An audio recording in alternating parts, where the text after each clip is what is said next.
listening to the Bruin Bible. This is your host, Will Decker, bringing you UCLA football content all throughout the year for LA Football Network.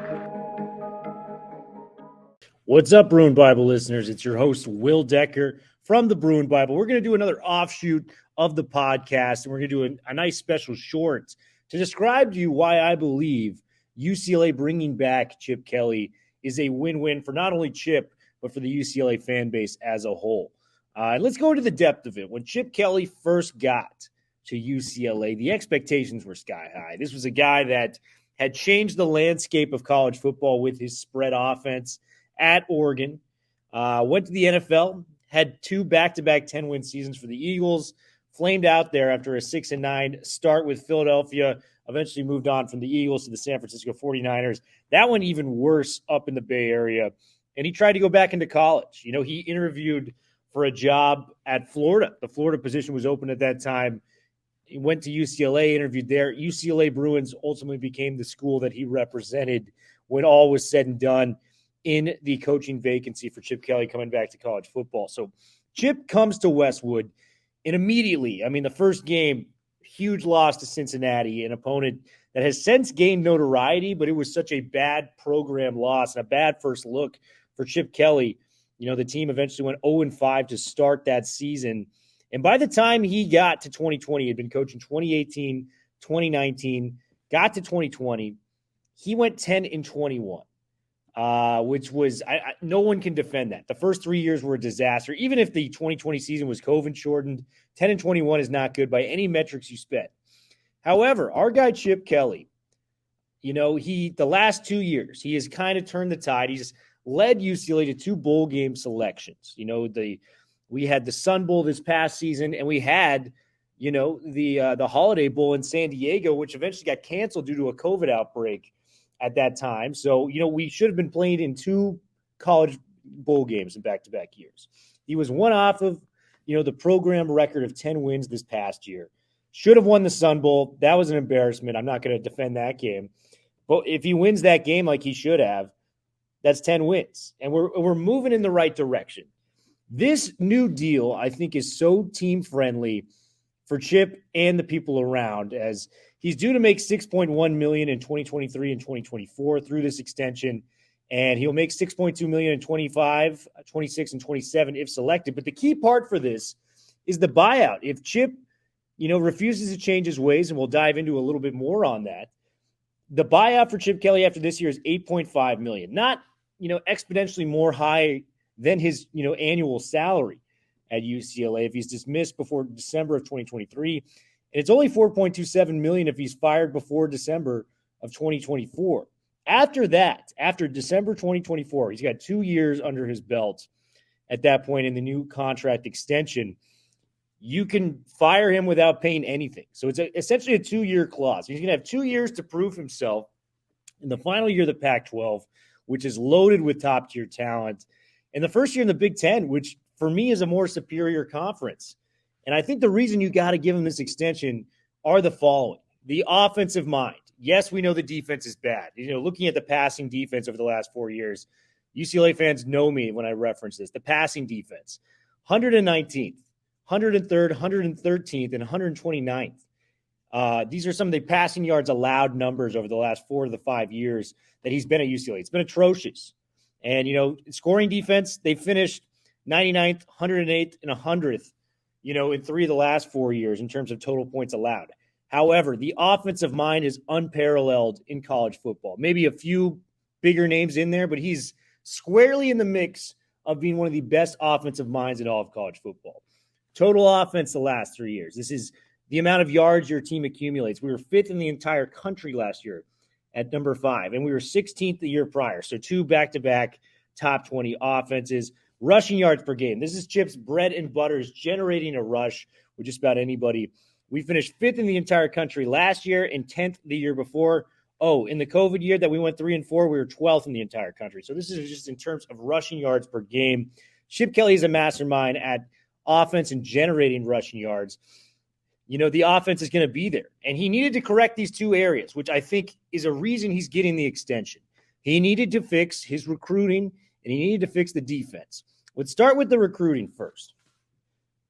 He got Dante Moore, which is 24/7, ranked him the highest signal caller UCLA has ever gotten in their ranking composite era. This may be the most anticipated quarterback to step foot, in Westwood for UCLA since Troy Aikman transferred there back in the late 80s from Oklahoma. This is a big, big-time deal. This guy completed close to 70% of his passes in high school, 135 touchdowns and 20 interceptions, 11 of which came in his true freshman year. The kid can ball, and you saw in the Army All-American game, he did some special things there, won game MVP, 4 touchdown passes, blew away, some of the top talent. He was the one player you could not take your eyes off. So for that reason, Chip getting out there and getting a signal caller, a potential program-changing quarterback commit to UCLA, you got to let him see that through for the first 2 years. I think that is a big reason why we're continuing to have Chip Kelly at UCLA. We saw him show more face, too, in the recruiting world this past year. So Chip Kelly getting that 5-star Dante Moore, hopefully that leads to more high-level recruits coming. We got to keep him there for what he did in the recruiting world this past offseason. Another reason we have got to keep Chip Kelly in the fold is what he's been doing with the transfer portal. I had people in the UCLA circles who are Chip haters, and I get it. I get it. They were trying to tell us that this was the year that UCLA was going to fall off in the transfer portal, that we had been lucky to get the likes of a Charbonnet, Olatu, 2 franchise-changing, program-changing recruits to come back in through the transfer portal for UCLA. And you look at what they were able to do, where there was, J. Michael Sturdivant, one of the top receivers out there, Kyle Ford coming from USC, Oluwafemi Oladejo, the linebacker from Cal that could have gone to a lot of different places. A lot of different teams would have liked those services. Keanu Williams transferring down from Oregon. Moliki Matavao, coming down from Oregon, a tight end, a talented one at that. Carlson Steele, maybe the most productive running back in the portal coming to UCLA. Spencer Holstege. This guy continues to get top-tier talent in the transfer portal. And I would put him as one of the top 5 coaches in terms of securing transfer portal talent. And if you look at all the other probably transfer portal coaches that are in there, the likes of a USC with Lincoln Riley, the likes of, Texas, Oklahoma, some of these bigger name schools, the big portion with these guys is they're getting transfer portal talent as, traditional blue blood college football teams.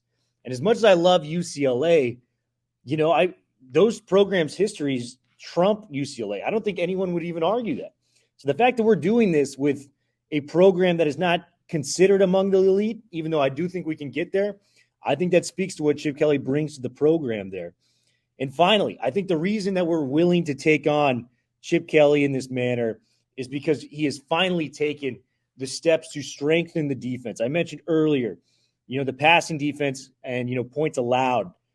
He goes out and hires a DeAnton Lynn, a divergent path to what the defense has been under the likes of a Jerry Azzinaro and a Bill McGovern.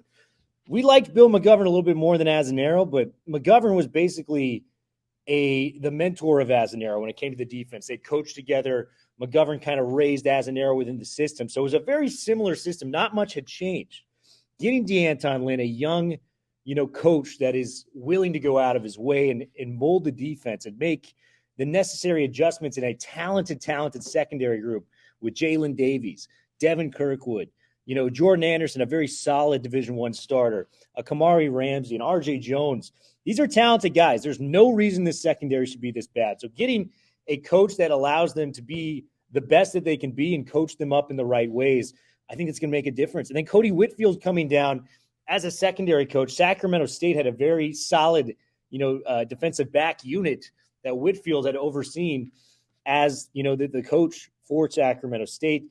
I think the combination of Lynn and Whitfield, bringing those mindsets to the secondary room is going to be such a game changer for UCLA. So when you couple the fact he's stepping up in recruiting, which has been a problem for Chip over the years, the transfer portal is what it is. He's one of the best around in that. And his willingness to change the defense, guys, with how this contract is structured, we got to give him at least 2 more years. If he is still in a similar position in 2 more years, you guys can throw the book at him, lock him out without the key, throw it away. I'm willing to fire Chip in 2 years if we're in the similar spot. But I do think this program is ascending in a way that we have to keep Chip Kelly around. UCLA Bruins fans, please comment, please subscribe, please like. I'm willing to do, as many different things and different content as we can to help push LAFB over the top. Please let me know what I can do. Bruin Bible, we are out.